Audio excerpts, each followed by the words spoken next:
I was walking down the street just skating until I saw this book on the floor. I picked it up, wondering what it was. The Communist Manifesto! Let's take a look at it. Hello friends, today we will get to know our fellow philosopher Karl Marx and take a look through his life biography, the infamous Communist Manifesto, and his perspective on the human consciousness. Now, you might be wondering why I'm doing a voiceover through these videos. Well, as soon as we recorded it and stopped recording it, the audio kind of sucked, so this is the best thing that I could do right now. Karl Marx was born in 1818. He was a German philosopher and revolutionary socialist that published two of his most imperative works, the Communist Manifesto and Das Kapital. Marx led a lively and rebellious adulthood during his college years at the University of Bonn. In Berlin, Karl studied law and philosophy, who was then introduced to the philosophy of G.W.F. Hegel. Marx soon joined the Young Hegelians, a radical group of students who criticized the political and religious establishments during the time. Throughout much of his early adulthood, he was involved with radical political work and journalism. Because of his radical ideas through his liberal newspaper writings, he has been banned from France and Germany, in which he eventually sought exile in London. Throughout much of his early adulthood, he was involved with radical political work and journalism. Because of his radical ideas through his liberal newspaper writings, he has been banned from France and Germany, in which he eventually sought exile to London. Here's some fun facts that you probably don't even know. Due to his controversial radical works and alliances, Marx and his family lived in great poverty. To bring food onto the table, his wife would sell his trousers. Honestly, Karl Marx's life was pretty weird.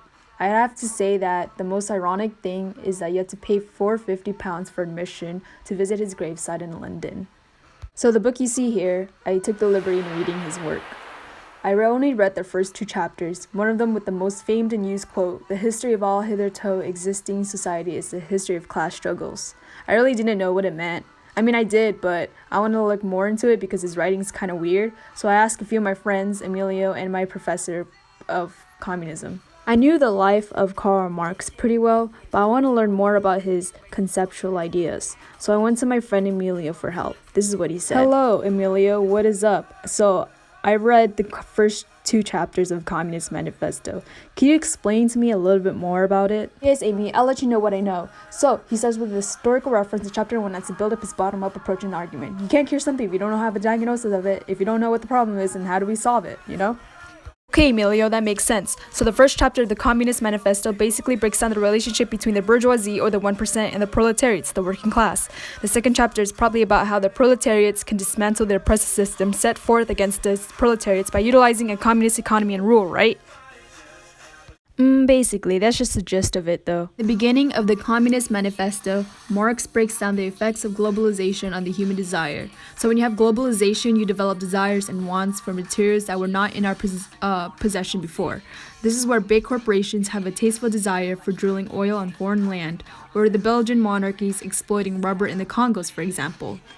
Marx also discusses how the proletariats, or the working class, is enslaved by the machine.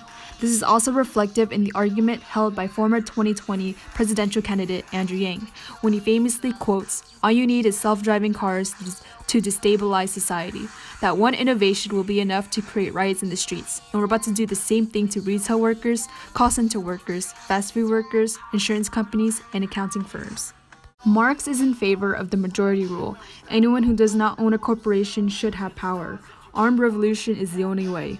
This idea ends up leading to brutal revolutions like Maoism, the Stalinist regime, and other communist elements of the 20th century.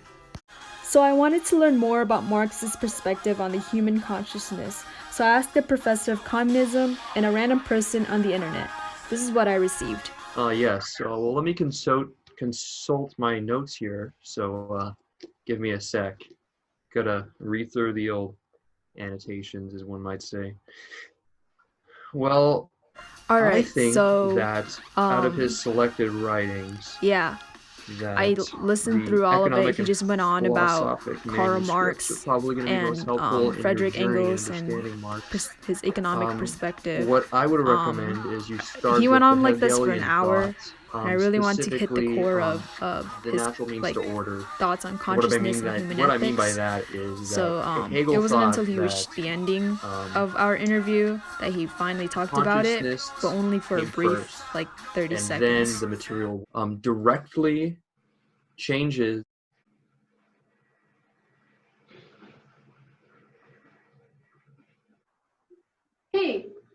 Hey, you there. Sir, I just have a question. So, what do you think about Marxism?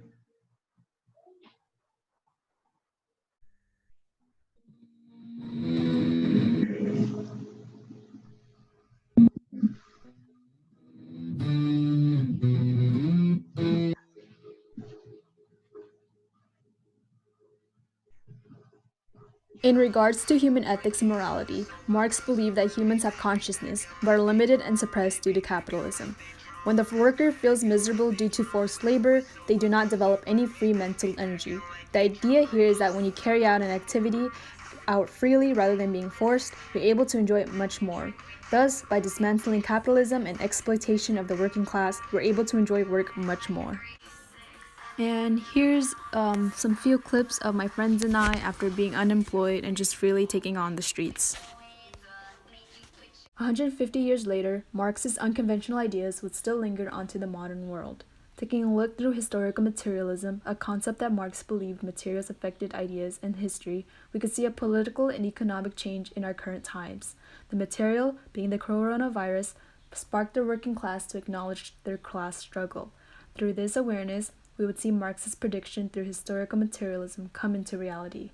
Eventually, our capitalist economy might be overridden by socialist reforms due to class consciousness and unions.